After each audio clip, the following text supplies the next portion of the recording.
अब जो जिनको टिकट मिली है, we are very very happy for Sanjay Tandon. Local personality होने के साथ साथ वो लोगों के साथ बहुत ज़्यादा कनेक्टेड है, लोगों से मिलना जुलना, उठना बैठना, लोगों की प्रॉब्लम अंडरस्टैंड करना, सॉल्व करना। मेरे हिसाब से बीजेपी गवर्नमेंट की जो है वो सरकार अच्छा काम कर रही है। तो बीजेपी ने जो नगर निगम मेयर बनाए थे वो टोटली सुप्रीम कोर्ट तक गया। उसका इफेक्ट टंडन जी को आम पब्लिक में खिलाफत देखने की मिलेगी। बाकी वोटों में कन्वर्ट होता है कि ना होता है, मोदी जी का नाम बहुत बड़ा है। अर्थ प्रकाश के दर्शकों को नमस्कार। सुबह के लगभग 6 बजे हैं और हम इस वक्त खड़े हैं चंडीगढ़ की सुखना लेक पर। लोकसभा 2024 का चुनाव आ गया है और ऐसे में हम जानते हैं चंडीगढ़ के नागरिकों की राय कि किसको बहुमत देंगे और किसी को नहीं। लोकसभा चुनाव सर अभी आ गए हैं, तो ऐसे में जो भ्रष्टाचारियों के ऊपर सरकार कार्रवाई कर रही है,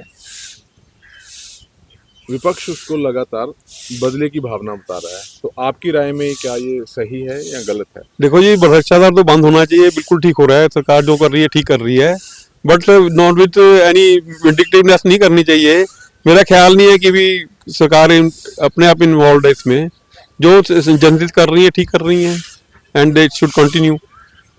और मोरओवर जैसे आपने प्राइम मिनिस्टर साहब ने कहा है कि only 3% of the political cases है, बाकी सारे जनरल केसेस हैं जो उनसे आम भ्रष्टाचार चल रहा है। ठीक है जी। अच्छा, अभी जो मौजूदा सरकार ने एक बहुत बड़ा कदम उठाया, राम मंदिर बनाया जी। हाँ जी, तो बड़ी देर से एक मुद्दा था, तो ये प्रभावित करेगा इस लोकसभा चुनाव को जी? टू सर्टेन एक्सटेंट करेगा जी, नो डाउट। मतलब जैसे हिंदूज को ये चाहिए था, बहुत पुरानी डिमांड थी, वी कैन से कि भी देशवासियों की डिमांड थी ये, वो प्राइम मिनिस्टर साहब ने पूरी करी है की है, एंड उससे फर्क तो पड़ेगा ही पड़ेगा जी। ठीक है जी। तो सर अभी पीछे 3-4 सालों से एक बहुत बड़ा वर्ग जो इस देश का, चाहे वो किसान आंदोलन हो, अभी हाल ही में जो इलेक्ट्रल बॉन्ड्स हैं, इन चीज़ों को लेके साइलेंटली एक विरोध सा ही चल रहा है सत्ता पक्ष के बारे में। तो इसके बारे में सर आप क्या कहेंगे? नहीं, जैसे किसानों का मुद्दा है ना जी, वो सरकार अपने, मेरा ख्याल है कि उनकी मंशा अच्छी है, they want to help them, but ये है कि भी वो कन्वे नहीं करना कर सक रही कि भी वो बेनिफिट में क्या चीज़ हैगी है। एंड अल्टीमेटली मेरा ख्याल है कि भी मोदी सरकार ऐसी है कि भी पीछे पड़ी रहेगी और उनको मतलब कुछ ना कुछ बेनिफिट मिलेगा इस सरकार से।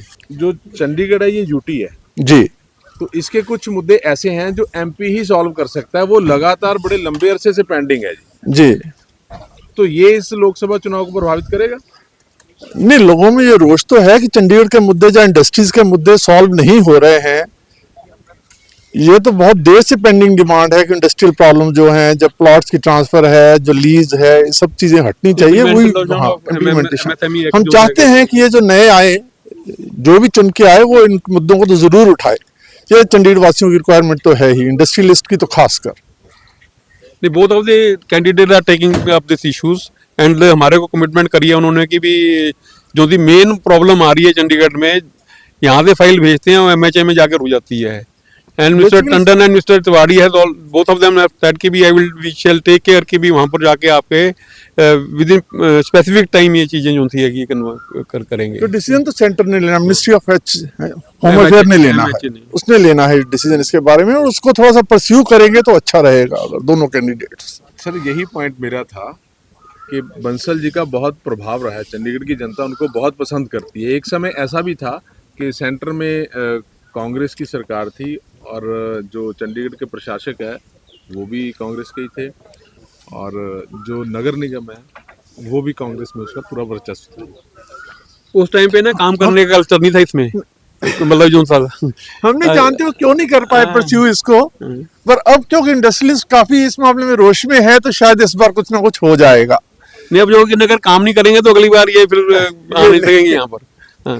नहीं, अगली बार कोई और पार्टी आ जाएगी सर? नहीं, ऐसे नहीं हुआ करता जी, बीइंग लोकल ना, वी हैव लिटिल बिट उनके पास जाने की हमारे पास इजी है, लोकल है तो इसलिए हम उनको परस्यू कर सकते हैं, उनको फॉलो कर सकते हैं कि हाँ ये हमारे मुद्दे जो है उठाए जाए।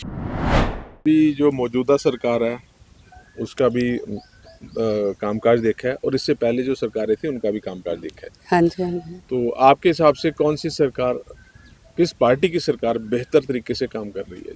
मेरे हिसाब से बीजेपी गवर्नमेंट की जो है वो सरकार अच्छा काम कर रही है उस कांग्रेस या दूसरी पार्टी के कंपैरेटिवली। तो किस टॉपिक पे कहेंगे आप? इसमें रोजगार में कहेंगे या इंफ्रास्ट्रक्चर में कहेंगे या ओवरऑल इंटरनल और जो एक्सटर्नल सिक्योरिटी के बारे में कहेंगे?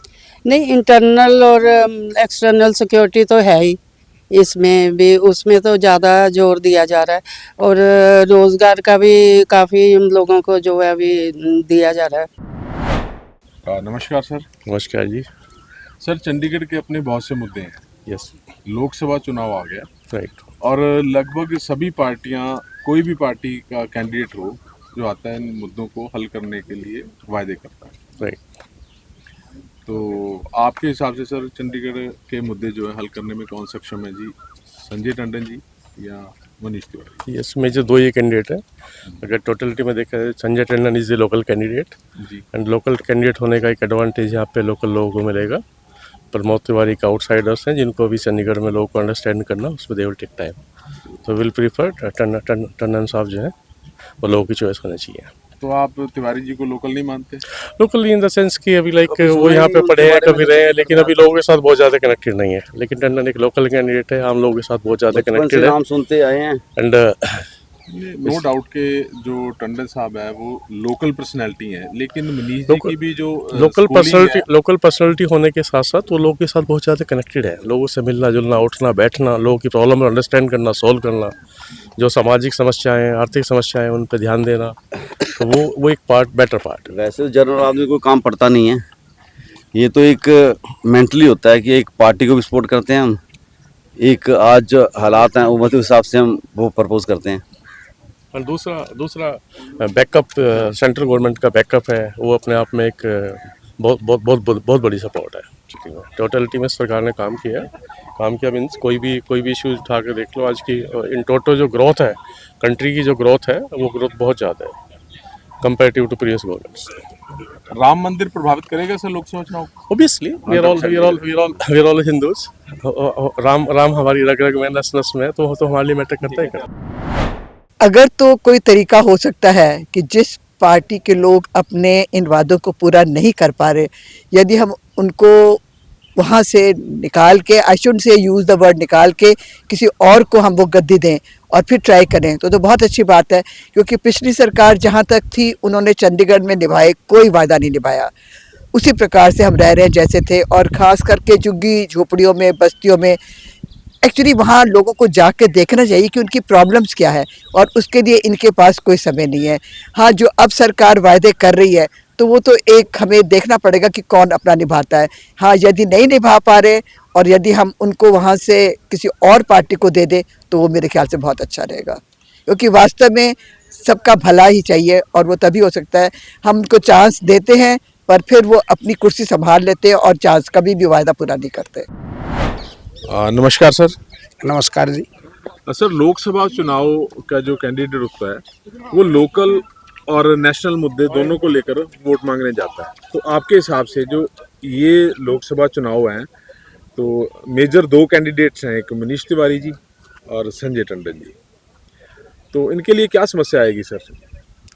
सर, टंडन जी के लिए मेजर करंट समस्या ये है, जो बीजेपी ने जो नगर निगम मेयर बनाए थे वो टोटली सुप्रीम कोर्ट तक गया। उसका इफेक्ट टंडन जी को आम पब्लिक में खिलाफत देखने की मिलेगी। बाकी वोटों में कन्वर्ट होता है कि ना होता है, मोदी जी का नाम बहुत बड़ा है। आम पब्लिक में मोदी जी को बहुत चाहते हैं, लेकिन एक इशू ये जरूर है, पब्लिक में ये गलत किया है। और मनीष तिवारी जी के लिए क्या समस्या आ सकती है सर? मनीष तिवारी जी तो कोई कांग्रेस का कोई खास ना तो संगठन है, कोई संगठन नहीं है कहीं भी, किसी भी स्टेट में, ना हरियाणा में ना यहाँ वर्कर नहीं है। वर्करों की समस्या आती है राजनीतिक तौर पे। जब आपका फील्ड में बूथ पे कोई वर्कर ही नहीं होगा तो वोट का बड़ी मुश्किल होता है।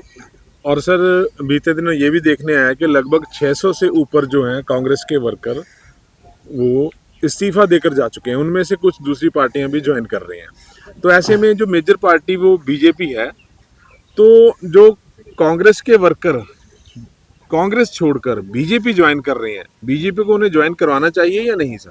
सर, वो वर्कर नहीं है, वर्कर होता है जो पार्टी के लिए काम करे। कांग्रेस में वर्कर नहीं है, वैसे समर्थक एक समूह है, इधर से उधर जा लिया, काम वहां भी नहीं करना उन्होंने। वो तो वोट है, बस एक संगठन है, जहां जीत होती वहां चला जाता है। तो उनका जाना, दल बदलना और बीजेपी को अपने में एक्सेप्ट करना, ये क्या मतदाता को प्रभावित नहीं करेगा सर? हाँ, थोड़ा बहुत तो करता है, अपने वोट तो डालेंगे जो गए हैं। नहीं, मेरे कहने का कुछ और मतलब है सर। मैं आपसे ये पूछना चाहता हूँ जी कि जो पार्टियां छोड़कर बीजेपी को ज्वाइन कर रहे हैं और विपक्ष लगातार कभी वॉशिंग मशीन या वॉशिंग पाउडर कह के बोलता है कि बीजेपी में जाते हैं जो वो सुधर जाते हैं या वो निष्कलंक बन जाते हैं, ये चीज़ मतदाता के मन को प्रभावित करेगी या नहीं करेगी? वो कितना असर डालेगी? नेशनल लेवल पर तो बहुत असर है इसका। इशू है मेन विपक्ष का। जैसे महाराष्ट्र लगा लो आप, जो उप मुख्यमंत्री थे बिजुल, क्या नाम था वो, जो तेलगी कांड में थे, वो भी उन्होंने अपना उसमें ले लिए संगठन में। बड़े बड़े जितने गपलेबाज है नहीं, सारे वास करके अपने अंदर ले लिए। तुरंत मिलावे है बीजेपी टिकट दे दे। इसका जो बीजेपी बेस कैडर है उस पर काफ़ी रिएक्शन है विद इन पार्टी। इसका इफेक्ट होगा। अब पोलिंग पे होता है कि ना होता है वो तो देखो उस समय बताएगा। आपके हिसाब से जो मौजूदा सरकार रही है, हाँ, उन्होंने काम बेहतर किया या इससे जो पहले की सरकार थी वो बेहतर करती थी? देखो काम तो जो सरकार है मेन, वो तो अब की नहीं अच्छे काम करे हैं, पहले वाली सरकार ने कोई अच्छे काम नहीं करे यहाँ पे। बट ये जो एमपी थी हमारी अभी किरण खेर, उन्होंने कोई इस शहर की कोई अच्छी प्रोग्रेस नहीं करी, तो उनका जाना ही अब यहाँ से बेहतर था। वैसे तो दूसरी टर्म में भी नहीं आनी चाहिए थी वो, बट आई डोंट नो कि अनुपम खेर के साथ क्या था बीजेपी का जो उन्होंने उनको टिकट दे दी लास्ट मोमेंट पे। अब जो जिनको टिकट मिली है we are very very happy for Sanjay Tandon. उनका कनेक्ट अच्छा है सिटी के साथ, उनके फादर, उनकी बेस पुरानी की वो आरएसएस के कार्यकर्ता हैं, बीजेपी के कार्यकर्ता हैं, और वो एक एक को मिलते हैं, सबके दुख सुख में के साथी हैं वो।